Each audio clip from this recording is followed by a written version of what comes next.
Oh, Joy Brackets is talking about possibilities for teams as we speak right now on ESPN, watching Arizona State at UCLA,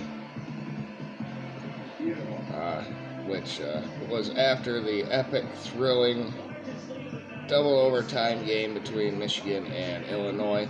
And I'm about to talk about that game, recap it, and talk about Michigan's chances now going forward. They needed to win either this one or the one at Indiana, and the game in the NCAA tournament, in my opinion, that was the easy one in the regular season, and we couldn't do it. Double overtime, many opportunities to come away with it, but Michigan just could not do it. It was the only meeting between these two squads this season, and Illinois was without Epps, so you think, without their point guard, Michigan has a pretty good shot in this game, and they did, and man, just a tough loss, but it was an epic, great game. It started off, Michigan was hot, Dickinson hit a three, that was the first bucket, and then Buffkin hit a three, McDaniel had two mid-range makes, and at the under 16 TV timeout, Michigan had a lead of 10-4. And then Dickinson had his third turnover just a few minutes later with 12:30 left. At the TV timeout at 2:06 because Sincere Harris got hurt and they just did the TV timeout right there. It was 15-13. Harris made it back into the game. Looked like maybe he had a concussion. He was a little daisy, but he played after that. And then Michigan went on a 3+ minute scoring drought, just like they always do, and then picked up their sixth foul at 10:03 left in the first half. Illinois was being very handsy going after. They were getting ball, but they're lucky to not get some foul calls there. Just the reaction of doing this all the time. Officials like to call those. They let them do it. Michigan then had another scoreless drought of 4.5 minutes later in the half. And at halftime it was 33-31 Illinois. And then right to start off the second half, Michigan had its 9th turnover. So if there's questions on why Michigan lost this game, it was them dang turnovers, and shot selection at times was a head scratcher. But at the under 16 TV timeout, it was a tie game. And then Hawkins had a jam. Dickinson was out of position. He ran out to guard him, and he's slow-footed. He can't get back. Guy went right around him, jammed it. Michigan then got their 6th foul in the second half. Illinois makes the free throws, and Hawkins had a jam again. So it was 48-41 Illinois. And then Rogers had a 2-point shot make. It was a 9-0 run for Illinois. Michigan finally makes a shot. Dickinson did. Illinois was attacking downhill, though, and Michigan couldn't call a timeout to stop the crowd and the momentum because they used 3 of them in the first half, which was questionable. But they used them to get out of sticky situations. They would have been jump balls or turnovers if they didn't. But you'd like to have more than just one the whole second half. Michigan didn't really need it, though. They came back here after that. Dickinson, well, here we go. It was the Buffkin show. Buffkin made 2 free throws, and then he made a 3. Michigan was on a 7-0 run, and then it was 56-54 Illinois.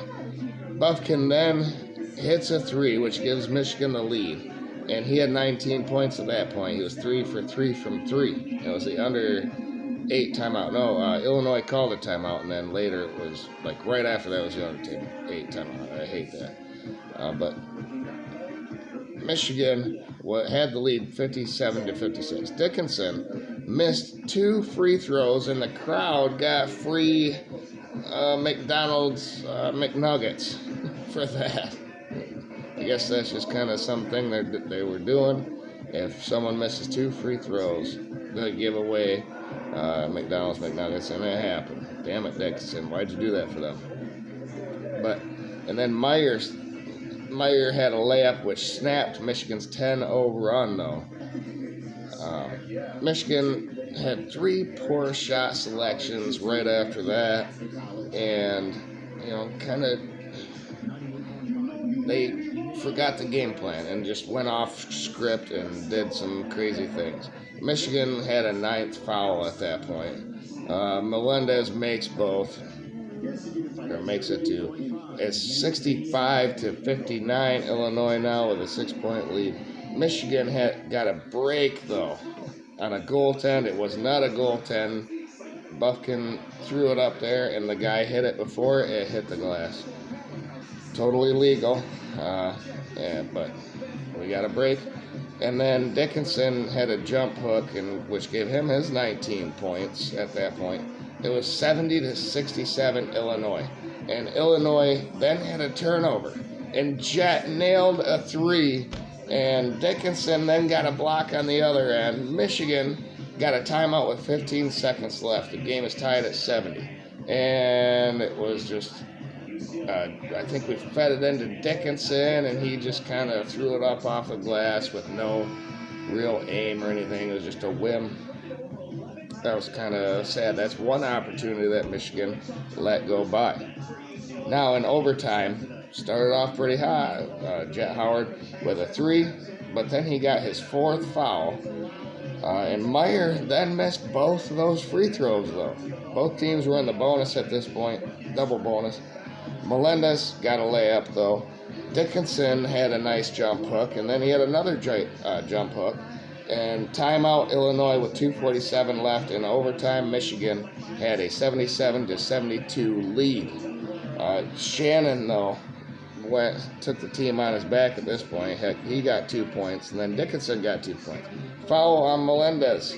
Jet makes both free throws. It's the largest lead at this point for Michigan the whole game, 81-74. And then Michigan had a foul, and Shannon makes both free throws.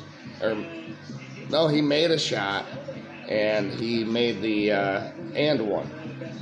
Offensive foul on Michigan at this point. It's kind of ticky-tacky. Howard, or was Dickinson down low?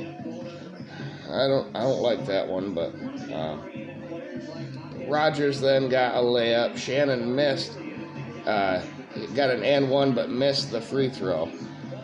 And so Michigan missed a 3, and we're tied at 81. We're going to double overtime. And at this point is when Meyer took off for them.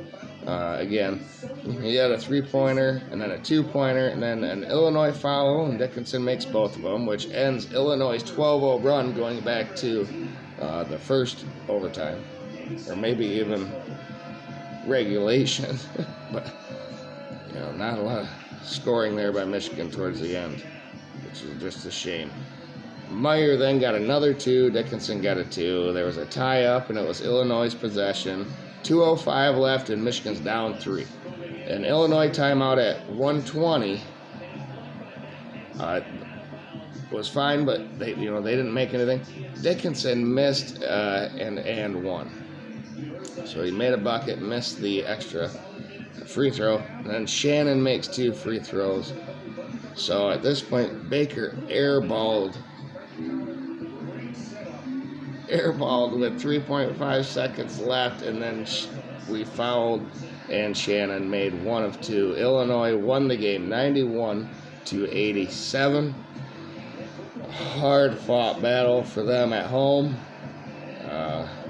They're firmly in the tournament. Michigan is outside of the tournament. They need some wins. There's some good teams, and Indiana is next for them. Dickinson had 31 points on 14 of 21 shooting. Even though he had some mistakes, he had 5 turnovers, 3 real early, which could have been costly. It takes him a while to get warmed up, and he's slow foot. I don't know about him, but he had 16 rebounds. I mean, he can just be amazing, and we need to feed him more. He should get like 50, right? Be like a Naz Hillman. He had 3 assists and 3 blocks as well. It's like he flips a switch when he wants to. Buffkin, and they were swarming him, so I'll give him some credit there. And he's a 7-1 guy, and it's hard for people to move, but Buffkin had 23 points. He was 3 of 4 from the 3-point line. He had 6 rebounds to go along with that. Jet Howard had 15 points and 5 rebounds. And McDaniel had 9 points, but he was 3 of 10 shooting. That's got to get better. He did have 4 assists this game, so that's a little bit better. Michigan was 44% from field goal land and 71% from free throw land. So, that's respectable, and they out-rebounded Illinois by 1. So what does it come down to? It comes down to silly turnovers and bad shot selection. And that is, everyone keeps saying they're a young team. All right, I buy it. It's time for them to grow up now, though. Meyer for Illinois had 24 points and 7 rebounds. Shannon had 21 points, but he only had 4 of 14 shooting. It seemed like he was the guy that won it for him in the end. Only 4 of 14 shooting, 0 for 5 from 3. He got all them points at the free throw line. 13 of 16 from the charity stripe. And he had 7 rebounds to go along with that and 4 assists. Purdue clinched the Big Ten with that win for Illinois. But who is the 2 through 8 seed for the Big Ten tournament? 7 teams are tied for number 2. I know Michigan ain't up there. They have to beat Indiana to get some of these tiebreakers. But wow, it's just a crazy year in the Big Ten. Purdue deserves everything that they got. Let's see if Illinois can close out strong. Michigan can close out strong and make the tournament. And maybe keep that streak of Sweet 16s possible. So there you have it. Gut-wrenching, thrilling overtime victory for Illinois. Thanks, everybody. Remember to like the video, share, subscribe, and have a great day.